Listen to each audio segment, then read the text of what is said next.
नमस्कार, आप देख रहे हैं न्यूज स्टूडियो उत्तराखंड और मैं हूं आपके साथ रिया कुमारी। खबरों की शुरुआत करते हैं, लेकिन उससे पहले नजर हेडलाइन पर। उत्तराखंड में मौसम का कहर, पहाड़ों ने ओढ़ी बर्फ की सफेद चादर, मैदान में बारिश ने किया परेशान। प्रधानमंत्री नरेंद्र मोदी वर्चुअल चुनाव रैली खराब मौसम के चलते रद्द। उत्तराखंड में बारिश और बर्फबारी के बीच मतदान का शुभारंभ, 4 जिलों में पोस्टल बैलेट के जरिए 1974 लोगों ने डाली वोट। चुनावी समर में कांग्रेस के फेंका घोषणा पत्र का पत्ता, अब भाजपा की बारी। आगामी 14 फरवरी को होने वाले चुनाव में जनसंपर्क तेज हो गए हैं। जसपुर विधानसभा क्षेत्र भाजपा प्रत्याशी डॉक्टर शैलेंद्र सिंह की जीत दर्ज कराने को लेकर प्रदेश मुख्यमंत्री पुष्कर सिंह धामी जसपुर पहुंचे, जहां भाजपा के कार्यकर्ताओं ने मुख्यमंत्री धामी का फूलमालाओं से स्वागत किया।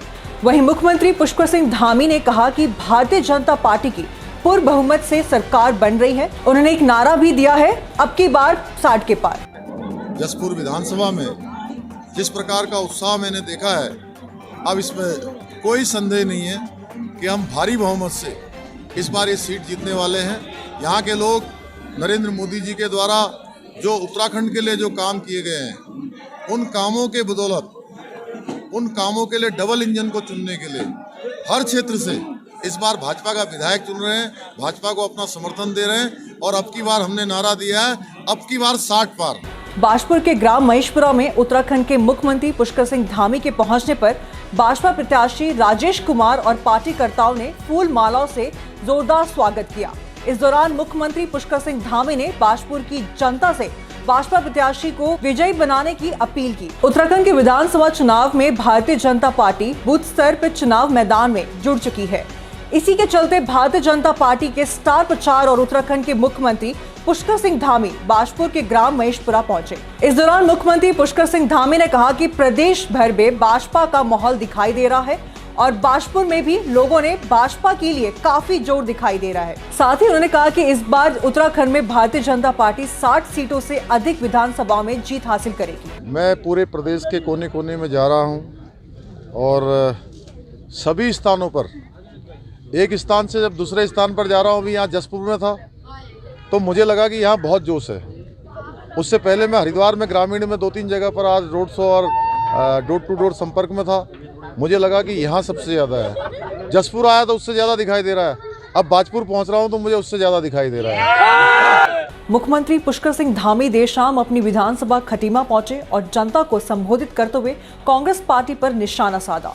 मुख्यमंत्री पुष्कर सिंह धामी ने अपने पक्ष में वोट डालने की जनता से अपील की और भाजपा पार्टी द्वारा किए गए कार्य अवगत कराया। उन्होंने कांग्रेस पार्टी पर कई आरोप लगाए और उन्होंने कांग्रेस पार्टी को झूठ का पुलिंदा कहा। इस बार जनता ने मन बना लिया है, अब की बार 60 पार भाजपा की पूर्ण बहुमत से उत्तराखंड की सरकार आएगी और फिर दोबारा से मुख्यमंत्री पुष्कर सिंह धामी खटीमा विधानसभा से विजय होंगे।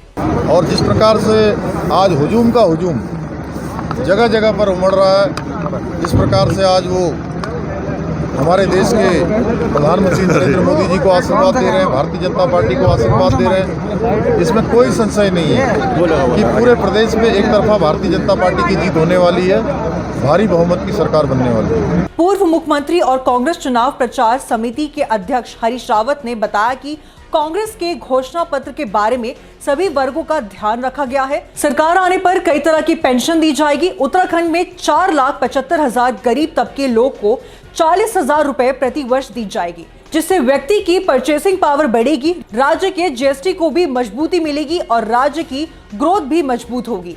वहीं राज्य में मुस्लिम यूनिवर्सिटी और जुम्मे की नमाज के आदेश का खंडन करते हुए हरीश रावत ने कहा, ये भाजपा के झूठ की लाइब्रेरी से निकला हुआ, जबकि कांग्रेस की सरकार के समय संस्कृत विश्वविद्यालय से लेकर विद्यार्थियों को छात्रवृत्ति दी गई थी। उन्होंने ये भी कहा कि भाजपा जितना हमें घेरने की कोशिश करेंगे उतना ही नुकसान झेलेगी, क्योंकि राज्य की जनता अब कांग्रेस के साथ है। कहीं से किसी मुसलमान भाई ने कभी भी मुस्लिम यूनिवर्सिटी बनाए जाने की बात कहीं नहीं मांग उठाई नहीं, और ये कहीं नहीं कही गई।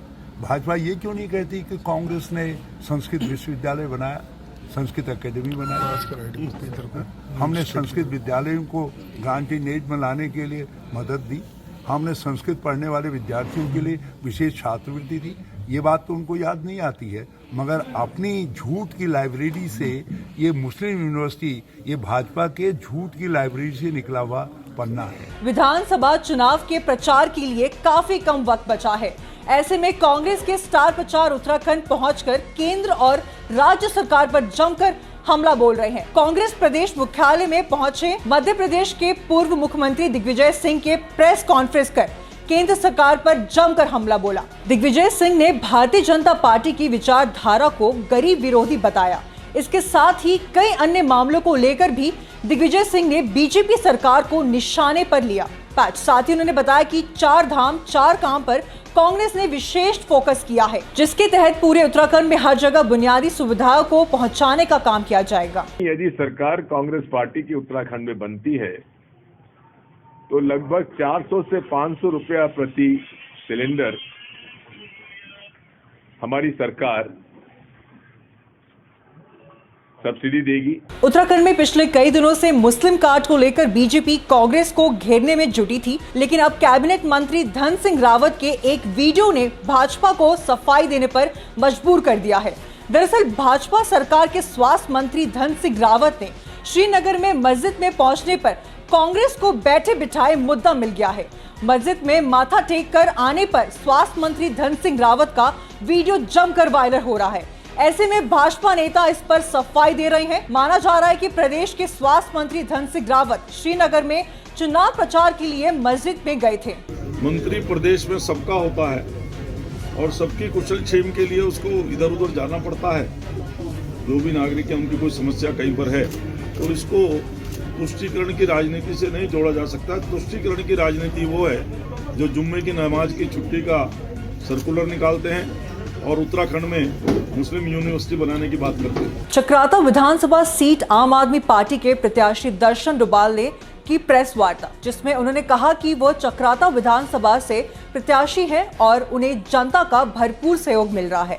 और उन्होंने ये भी कहा कि अगर वो चक्राता विधानसभा सीट से जीत हासिल करते हैं तो वो चक्राता विधानसभा में चहुमुखी विकास करेंगे और दिल्ली की तर्ज पर कार्य करेंगे। उन्होंने कहा कि उनकी सीधी टक्कर कांग्रेस प्रत्याशी नेता प्रीतम सिंह है। उन्होंने ये भी कहा कि वह चक्राता विधानसभा में 300 यूनिट बिजली फ्री, बेरोजगारों को बेरोजगारी भत्ता, महिला को 1000 प्रति माह भी आम आदमी पार्टी देगी और चक्राता विधानसभा में पनप रहे भ्रष्टाचार को भी खत्म करेंगे। ये हालांकि भी इसको त्रिकोणीय लोग मानते हैं, त्रिकोणीय मुकाबला है, लेकिन हो सकता है कि जैसा झटका दिल्ली में दिया था आम आदमी पार्टी ने, वही झटका चक्राता में जनता इन दो जो बड़ी हस्तियां हैं चक्राता के अंदर भी चुनाव में उनको लगेगा। कांग्रेस से बगावत कर निर्दलीय चुनाव लड़ रहे भैरवनाथ टमटा को मिल रहे जन समर्थन से वो गदगद दिखाई दे रहे हैं। चुनाव प्रचार के दौरान गरुड़ क्षेत्र के दर्जनों को गांव के लोगों को उन्हें मिल रहे प्यार और समर्थन से वो अपने जीत के प्रति आश्वस्त दिखाई दे रहे हैं। भैरवनाथ टमटा ने कहा कि आने वाले 14 फरवरी को लोग कप प्लेट के चुनाव चिन्ह के निशान पर वोट देकर उन्हें विधानसभा भेजने का काम करेंगे ताकि बागेश्वर विधानसभा का चौमुखी विकास हो सके। ये मेरा चुनाव चिन्ह है कप प्लेट और मुझे जिस प्रकार से जनता का समर्थन मिल रहा है और उनकी जनभावनाओं को देखते हुए ही मैंने चुनाव में आने का मन बनाया है और निर्दलीय प्रत्याशी के रूप में मैं इस बार चुनाव लड़ रहा हूँ। जनता का भरपूर समर्थन मुझे मिल रहा है, भरपूर अपार प्यार मुझे मिल रहा है। बाजपुर के किसान नेता और वरिष्ठ आम आदमी पार्टी के नेता जगतार सिंह बाजवा ने अपनी पत्नी और आम आदमी पार्टी की प्रत्याशी सुनीता टमटा के साथ में जनसंपर्क अभियान चलाया। इस दौरान उन्होंने लोगों से आम आदमी पार्टी के प्रत्याशी को विधानसभा चुनाव में विजयी बनाने की अपील की। आपको बता दें कि आम आदमी पार्टी के टिकट से बाजपुर विधानसभा सीट में सुनीता टमटा को मैदान में उतारा गया है। वहीं आप किसान नेता और वरिष्ठ आम आदमी पार्टी के नेता जगतार सिंह बाजवा ने अपनी पत्नी और आम आदमी पार्टी के प्रत्याशी सुनीता टमटा के पक्ष में जनसंपर्क अभियान शुरू कर दिया है। इसी के चलते बाजपुर के ग्राम जनकपुर के जगतार सिंह बाजवा ने जनसंपर्क अभियान चलाया और लोगों से सुनीता टमटा को वोट देकर विधानसभा चुनाव की विजयी बनाने की अपील की। पिछले 10 वर्ष से हमने बाहरी प्रत्याशी को जाकर यहाँ से जिता करके 2-2 बार कैबिनेट मंत्री बनवा करके भी अपने बच्चों के लिए अच्छे स्कूल नहीं बनवा पाए, अपने युवाओं के लिए रोजगार नहीं ले पाए। तो आखिर आज जब तक हमारे बीच का कोई प्रत्याशी नहीं जीत करके जाएगा वो हमारे दुख दर्द को नहीं समझेगा। यही बात मैंने सबसे कहा है और सबके ये समझ में भी आई है और सबके सब लोगों का बहुत समर्थन मिल रहा है। बागेश्वर जिले में विभिन्न क्षेत्रों में रुक रुक कर हो रही बारिश और बर्फबारी के कारण मौसम के तेवर तल्ख है। पूरा जिला कड़ाके के ठंड की चपेट में है। बागेश्वर जिले के उच्च हिमालय क्षेत्रों में जमकर बर्फबारी हो रही है, जबकि नीचे इलाकों में सुबह से ही बादल कोहरा और रिमझिम वर्षा का सितम जारी। ठंड से बचने के लिए लोग आग का सहारा लेने को विवश हो गए हैं। बागेश्वर जनपद के कपकोट तहसील के खाती गोगिना कर्मी विनायक के बर्फ की चादर बिछ चुकी है, जिससे लोगों को कई दिक्कतों का सामना करना पड़ रहा है।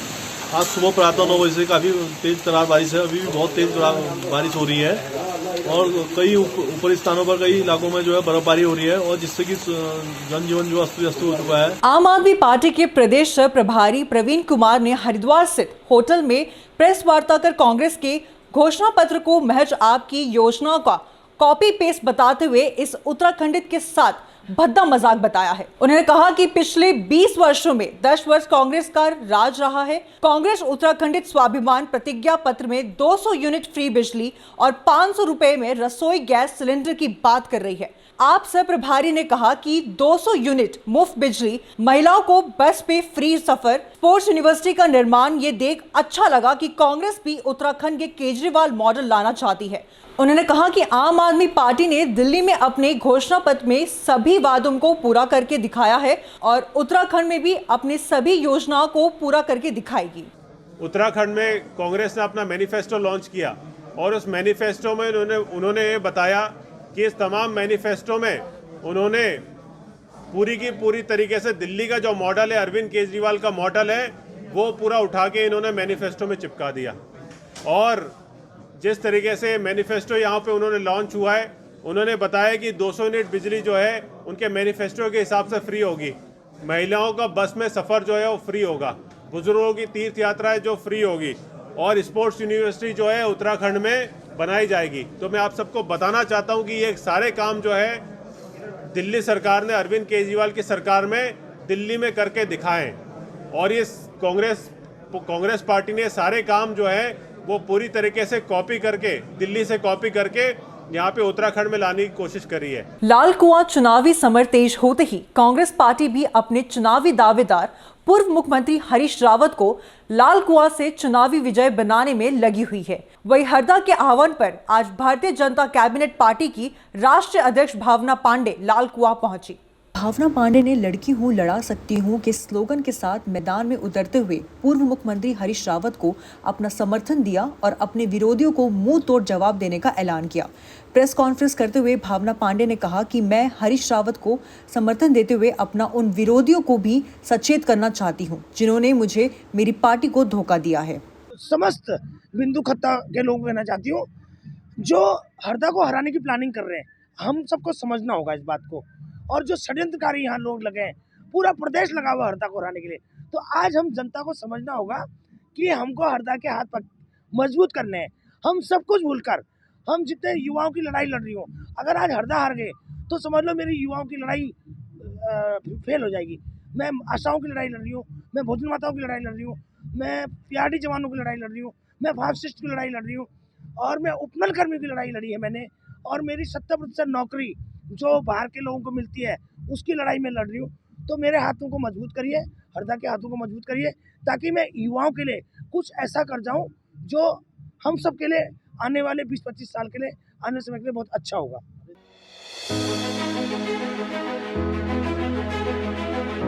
उत्तराखंड के मुद्दे रोजगार से कामगार तक, पर्यटन से पर्वतों तक, सत्ता के गलियारों से हर गांव की गलियों तक, कर्णधारों की कलम से आम आदमी के हितों तक। और भी होगा बहुत कुछ देवभूमि से जुड़ा, देवभूमि के बारे में, देवभूमि के वासियों के साथ, सिर्फ न्यूज स्टूडियो उत्तराखंड पर, खबर उत्तराखंड की।